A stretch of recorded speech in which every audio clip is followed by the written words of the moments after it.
10वीला 82% mark होते म्हणून 11वी सायन्सला admission घेतलेलं होतं. पण 12वी सायन्सला लातूरला जायला पासला पैसे नव्हते.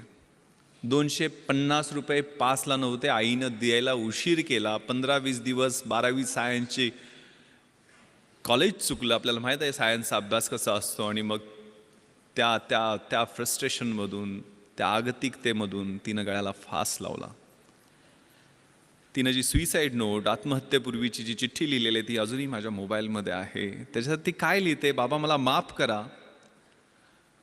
माझं चुकलंय मला माहीत आहे, पण पर्याय काय नव्हता आणि माझी एकच विनंती आहे, 13व्या दिवशी तुम्ही माझं गोड जेवण जे करता ना, ते कृपया करू नका. त्यातनं पैसे खर्च होतील. ते पैसे वाचवा आणि माझ्या बहिणीचं लग्न लावण्यासाठी ते पैसे जपून ठेवा.